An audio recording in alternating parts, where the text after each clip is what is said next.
This is my homemade 800 watt water-cooled LED flashlight, producing about 72,000 lumens of light. It's made from 8 individual 100 watt LED chips connected in parallel, producing 9,000 lumens each. The cooling system is from cheap eBay computer water cooling components. Water is pumped from the reservoir through the 2 aluminum water cooling blocks that cool the LEDs.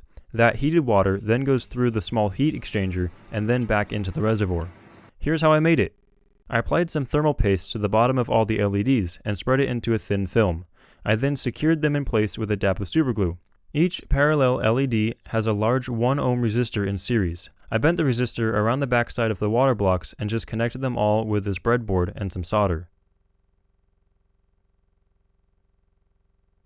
The next step was to make a frame of some sort. I got some aluminum bar from the Home Depot, bent it into 2 loops, and then separated them with a piece of plywood. I fastened as many things as I could by tapping threads into the aluminum and securing pieces with countersunk machine screws. However, I'm pretty sure I can't do that to the water cooling blocks without causing some sort of a leak. So then I glued the LED array onto the frame with some epoxy. And now it's time to figure out the plumbing.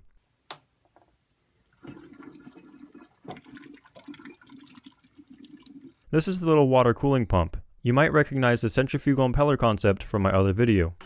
I did some surgery on this plastic bottle and sealed the pump inside it. In order to get the lenses mounted so close together, I used some epoxy to bond the lenses onto the reflective housings, and then I used a disc sander to grind away at the edges and more epoxy to glue the lenses onto the LEDs. The light is powered off of 3 3-cell lithium polymer battery packs connected in series to produce about 36 volts.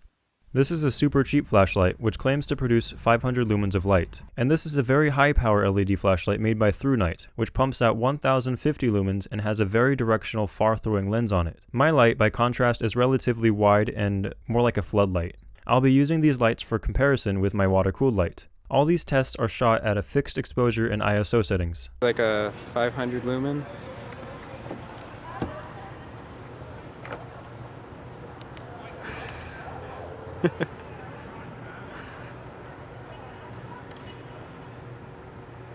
$500 lumens and then a lot of lumens widespread. Yeah, you light it all the way up. It's overexposing now. Okay. 500 lumen flashlight. Yay! 1050 lumen flashlight. Yeah, yours is a lot better than mine. A lot of lumens flashlight.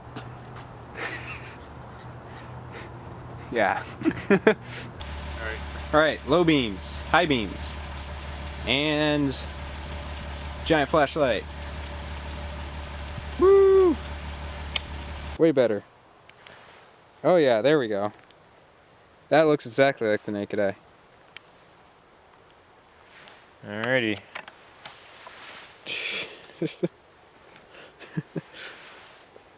All the light.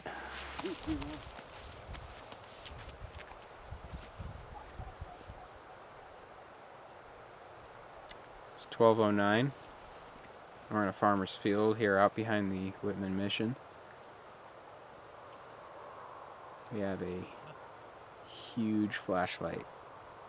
Oh, that is the little about 1050 lumen flashlight. It's a good flashlight. I like it.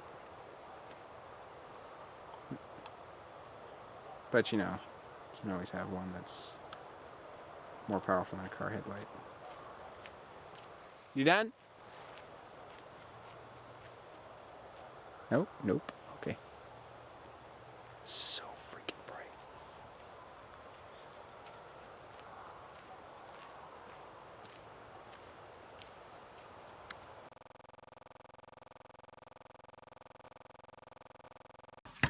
I had a couple of these little water cooling blocks that I used for testing earlier, and just for the fun of it, I added 3 more 100 watt LEDs on top, bringing this thing from 72,000 up to a nice even 100,000 lumens. Here is a fuzzy picture of Palouse Falls taken from 400 feet above the water. I'll probably put this thing back to how it was though. Thanks for watching.